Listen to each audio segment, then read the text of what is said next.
అని మనకి ఒక ఆర్గనైజేషన్ ఉంటుంది అక్కడ దగ్గరే. అక్కడ ఒక అబ్బాయి దేవుని మందిరానికి క్రమంగా వచ్చి చిన్నప్పటి నుంచే సువార్త పత్రికలు పంచుతూ చాలా జాగ్రత్తగా దేవుని ప్రభులు ఎదుగుతూ రక్షణ పొందినట్లు ఉండేసి, అంటే కొన్ని రోజులైతే రక్షణ పొందుతాడు. చక్కగా దేవుని మందిరంలో ఎదుగుతున్నటువంటి అబ్బాయికి వాళ్ళ అమ్మ చూసి, అరే ఏంట్రా నువ్వు, వాళ్ళ బ్యాగులు సంచులేసుకొని వెళ్తూ ఉంటారు, లేకపోతే ఆ భిక్షగాలతో ఏంద్రా నువ్వు వెళ్ళేది, నీ స్థాయి ఏంటి, నీ స్టేటస్ ఏంటి, ఎలా ఉండాలంటే, లేదమ్మా వాళ్ళు దేవుని పిల్లలు, వాళ్ళతో పాటు నేను వెళ్తానని చెప్పినప్పుడు వాళ్ళ అమ్మ ఏం చేసిందంటే, వీడు చెప్తే వినట్లే ఇట్లా తీసుకెళ్ళి ఎక్కడో దూరం హాస్టల్లో వేసేసింది. ఆ దూరంలో హాస్టల్ వేసిన తర్వాత హాస్టల్లో దేవుని మందిరం లేదు, ఏం లేదు, గేట్ వేసేసినారు, లోపల ఉన్నాడు. అలా ఉండిన తర్వాత వాళ్ళ స్నేహితులతో మెల్లిమెల్లిగా బైబిల్ చదవటం మానటము అవన్నీ కూడా అయిపోయి, స్నేహితులతో చెడు అలవాట్లు నేర్చుకోవడం, డ్రగ్స్కి అడిక్ట్ అయిపోవడం, తాగడం, సిగరెట్లు తాగడం అన్నీ నేర్చుకున్నాడు. ఇవన్నీ తెలిసిన తర్వాత వాళ్ళ అమ్మ ఇప్పుడు పాస్టర్ల దగ్గరకు వచ్చి, సేవకుల దగ్గర, బ్రదర్ మా అబ్బాయి గురించి ప్రార్థన చేయండి బ్రదర్, తాగుతున్నాడు బ్రదర్, సిగరెట్ తాగుతున్నాడు, డ్రగ్స్ తీసుకుంటున్నాడు బ్రదర్, ఇవి చేస్తున్నాడు. ఎంతమంది ఫోన్లు చేసినా, ఎన్ని లెటర్లు చేసినా, ఎంతమంది సేవకులతో ప్రార్థన చేయించినా ఆ అబ్బాయి మారలేడు. ఈరోజు హాస్టల్ నుంచి కొంతమంది పారిపోయినారని చెప్పారు పిల్లలు. అయితే ఆ పిల్లోడు దొరకలేదు. ఎక్కడెక్కడ తిరుగుతున్నారు పోలీసు వాళ్ళు, ఎక్కడైనా మిస్సింగ్, గోడల మీద అతికిస్తున్నారు, ఈ బాబు కనబడట్లేదని. అది చివరికి ఒకసారి పోలీసు వాళ్ళు చెప్పారు, అమ్మ పలానా చెరువు నది దగ్గర ఆయన ఒక బాబు పడిపోయినాడు, మీ బాబు అయితే వచ్చి చూడండి అని చెప్పారు. వచ్చి చూసినారు, ఆయన ముఖం ఇసుకలో అలాగుంది, ఇది తిప్పండి అన్నారు. ఆ అబ్బాయిని అలా తిప్పి చూసినప్పుడు గుండె బదలైపోయింది. తన సొంత కుమారుడు అలాగున ఇసుకలో తాగుబోతుగా, డ్రగ్ అడిక్ట్గా చనిపోవడం చూసి ఆ తల్లి ఏమిడిచింది తెలుసా, గుండెలు బాదుకుంటారే, నన్ను బట్టే నువ్వు నరకానికి వెళ్తున్నావురా.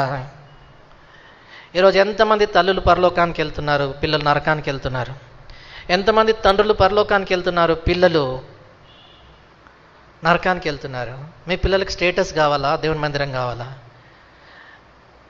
ప్రియమైన సహోదరుడా సహోదరి, ఇక్కడ కూర్చున్న వాళ్ళతో మాట్లాడుతున్నాడు. ప్రియమైన తల్లులు, ప్రాముఖ్యంగా తల్లులతో ఈరోజు దేవుడు మాట్లాడుతున్నాడు. నీ గూడు ఎక్కడ కడుతున్నావు?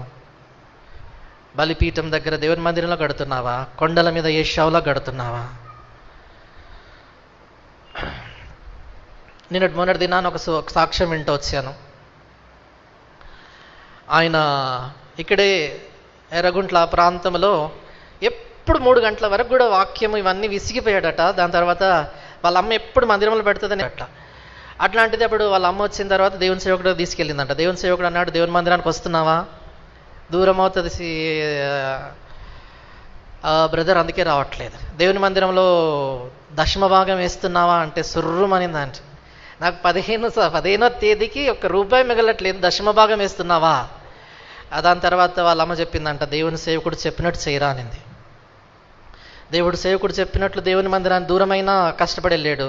దేవుని సేవకుడు చెప్పినట్టు దేవుని మందిరంలో కష్టమైన దశమ భాగం వేయడం మొదలుపెట్టాడు.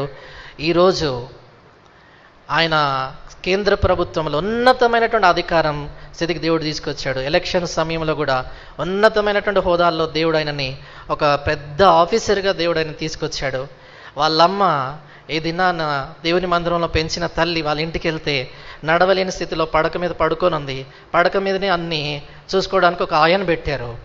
ఆ తల్లిని చూసినప్పుడు అనిపిస్తుంది, దేవుని మందిరం యొద్ద గూడు కట్టుకున్నటువంటి ఇలాంటి తల్లులను బట్టి దేవునికి స్తోత్రం. ఆ తల్లులే దేవుని మందిరాలను కడుతున్నారు. జహీరాబాద్ చుట్టుపక్కల ప్రాంతాల్లో ఇలాంటి తల్లులు దేవునికి కావాలి. దేవుని మందిరం దగ్గర, బలిపీఠం దగ్గర గూడు కట్టుకునేటువంటి తల్లులు ఎక్కడున్నారు? కొండల మీద గూడ్లు కట్టుకొని అమెరికాకి వెళ్ళిన పిల్లలు ఉన్నారు, ఇంగ్లాండ్కి వెళ్ళిన పిల్లలు ఉన్నారు, జర్మనీకి వెళ్ళిన పిల్లలు ఉన్నారు. దేవుని మందిరము చుట్టూ, దేవుని మందిరము కొరకు పిల్లల్ని అర్పించేటువంటి తల్లులు, తండ్రులు ఎక్కడున్నారు?